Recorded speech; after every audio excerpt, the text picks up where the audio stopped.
कार्यक्रम के लिए जो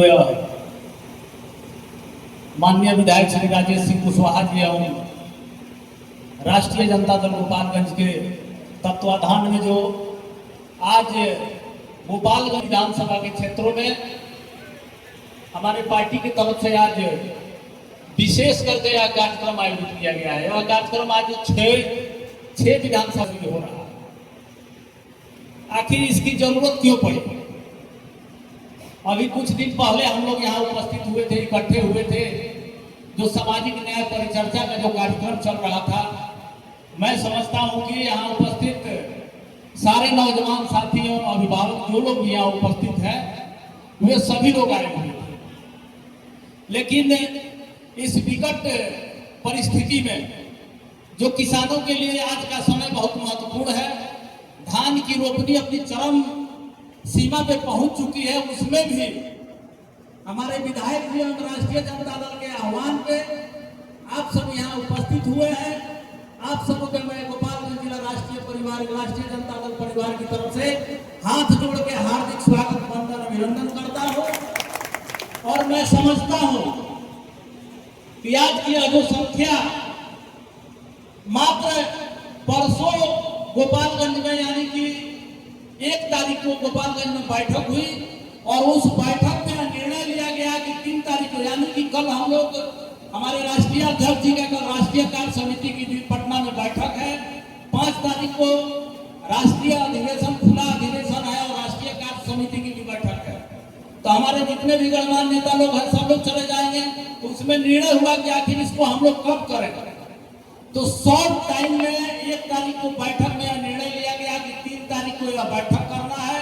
और इतने कम समय में आप सभी यहाँ उपस्थित हुए हैं, तो मैं समझता हूँ कि यहाँ हमारे आदरणीय विधायक जी के जो भी, हमारे विधायक जी के साथ जो भी कदम से कदम मिलाकर चलने वाले लोग हैं, आदरणीय हमारे नेता तेजस्वी प्रसाद यादव जी के सपनों, लालू प्रसाद यादव जी के अधूरे सपने को जो पूरा करने के लिए तेजस्वी प्रसाद यादव जी ने जो संकल्प लिया है, तो तेजस्वी प्रसाद यादव जी के रथ को आगे बढ़ाने के लिए आप सब यहाँ उपस्थित हैं। एक बार पुनः मैं आप सभी का हार्दिक स्वागत, वंदन, अभिनंदन करता हूँ। साथियों, अभी जो हम लोगों के बीच में या जो वर्तमान में जो परिवेश में जो संकट की घड़ी जो आई है, एक तरह से इसको संकट ही आप समझिए। संकट इस मायने में है कि इसके पहले सन 2003 में, इसके पहले सन 2003 में गहन मतदाता सूची का पुनरीक्षण हुआ था।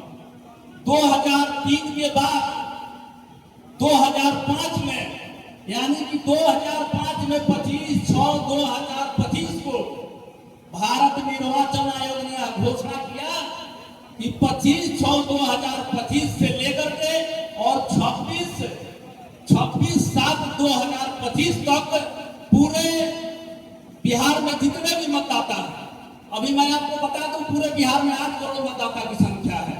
2024 के चुनाव में हमारे जो भी मत में भाग लिए उनकी संख्या 8 करोड़ थी। 2025 में जो पुनरीक्षण हुआ था, उस पुनरीक्षण के समय में हम लोगों की संख्या 4 करोड़ 23 लाख थी। उस समय हमारी संख्या, मतदाताओं की संख्या 4 करोड़ 23 लाख थी। उसके बाद से इसमें 2025 में, 2024 में आप सबों ने जो लोकसभा के चुनाव में आप सबों ने वोट डालने का काम किया, उस समय हमारे मतदाताओं की संख्या 8 करोड़ थी। 2023 में 2003 में जो मतदाता सूची का पुनरीक्षण हुआ, उसमें 2 वर्ष लगा था। उसमें समय कितना लगा था? 2 वर्ष। 2 वर्ष में इसको पूरा करने का भारत सरकार का जो निर्वाचन आयोग है, आपको दरवाजे पे लोगों को भेज करके 2 वर्ष में उस काम को पूरा करने का काम किया था। और आज 2025 में वही मतदाता सूची का गहन पुनरीक्षण, एक होता है संक्षिप्त पुनरीक्षण। संक्षिप्त पुनरीक्षण कभी भी हो सकता है, कभी भी किया जाता है, लेकिन गहन पुनरीक्षण, जैसा कि आप समझिए कि जो भी मतदाता सूची है, जो भी आज 2024 के चुनाव के समय में जो भी मतदाता सूची था, उसमें उसका गहन पुनरीक्षण करना। अरे भाई, इसकी जरूरत क्या पड़ गई? क्या वही मतदाताओं ने वोट देकर के नरेंद्र मोदी को देश के कुर्सी पर बैठाने का काम किया? और अब उन्होंने देखा कि जब बिहार में हमारा नाम पलटने वाला है और तेजस्वी प्रसाद यादव जी जब धरती पर बैठने वाले हैं तो गहन पुनरीक्षण कराने का काम उन्होंने कर दिया। गहन पुनरीक्षण होगा कैसे?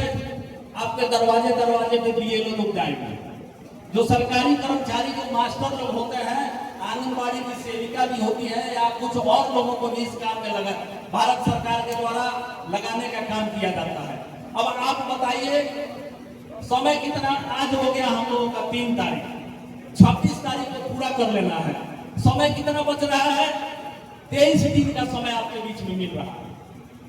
जब 25 तारीख को 25/6 को जब घोषणा हुई, उस समय घोषणा किया सरकार ने, 27 तारीख को सरकार निर्वाचन आयोग के द्वारा यह घोषणा किया जाता है कि 1.5 करोड़ मतदाताओं के बीच में फॉर्म का वितरण कर दिया गया।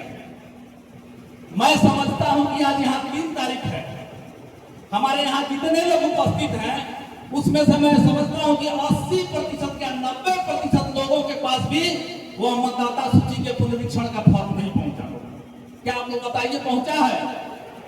जब आपके पास फॉर्म नहीं पहुंचा है, आपका बीएलओ आपके पास फॉर्म नहीं पहुंचाया है, बीएलओ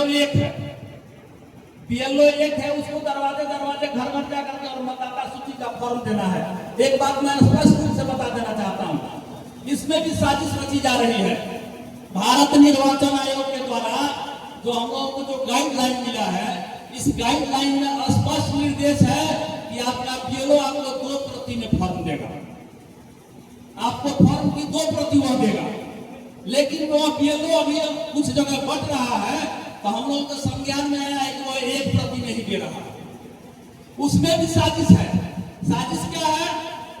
कि साजिश यह है कि वो आपका फॉर्म लेकर के भी और ऊपरी दबाव में जो भी राष्ट्रीय जनता दल महागठबंधन परिवार के जो भी वोटर होंगे, जो भी समर्थक होंगे, तो ऊपरी दबाव में प्रशासनिक अधिकारियों के द्वारा उनका नाम काटने का काम किया जाएगा।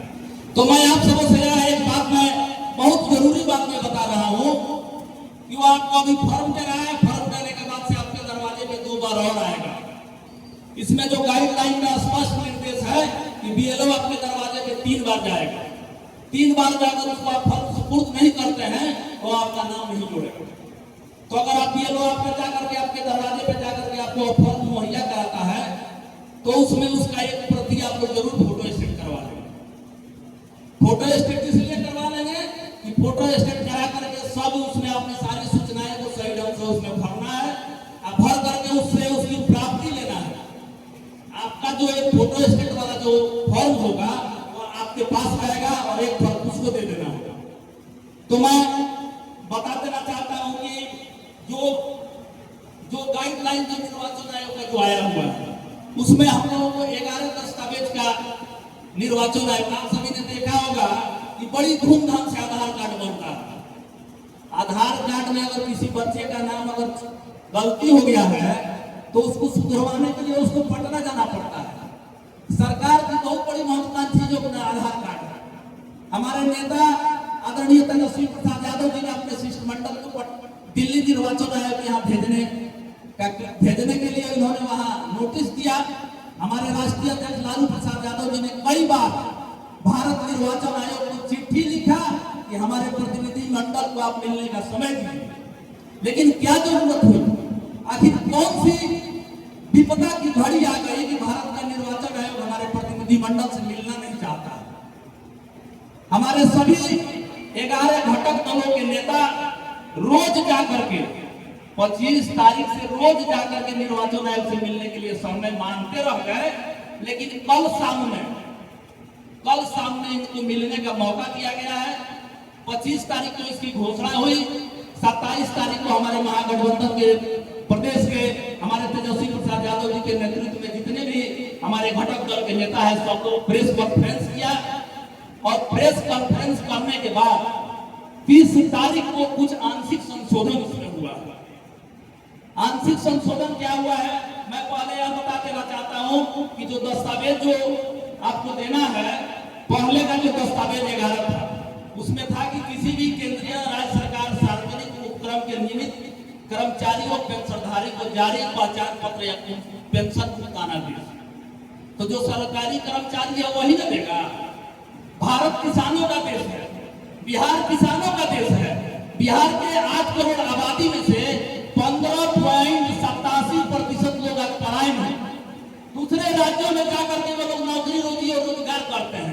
बताइए उनका नाम कैसे जुड़ेगा? जिस जनसंख्या के आधार पे हमारा जो लोग 15% लोग अगर दूसरे देश में जाकर के, दूसरे राज्यों में जाकर के काम करते हैं, उनका नाम कैसे जुड़ेगा? सरकारी कर्मचारियों के लिए उन्होंने दे दिया।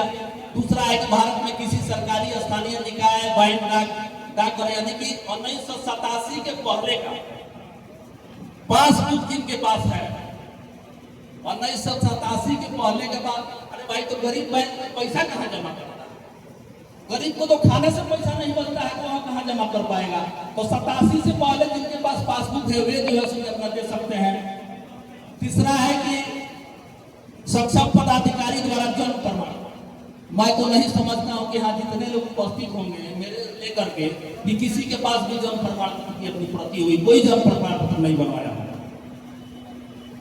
पासपोर्ट, जो लोग विदेश जाते हैं, विदेश काम करने के लिए जाते हैं, उनके पास पासपोर्ट होगा। मान्यता प्राप्त बोर्ड विश्वविद्यालय द्वारा जारी मैट्रिक शैक्षणिक प्रमाण पत्र। मैट्रिक और इंटर का प्रमाण पत्र तो हमको लगता है कि सारे लोगों के पास होगा नहीं, जिनके पास होगा वे लोग लगा देंगे।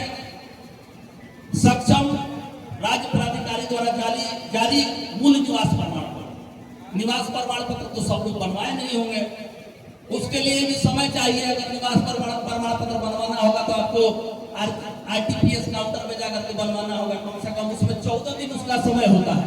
14 दिन के बाद ही, आज अगर आप अप्लाई करते हैं तो 14 दिन के बाद आपको मिलेगा।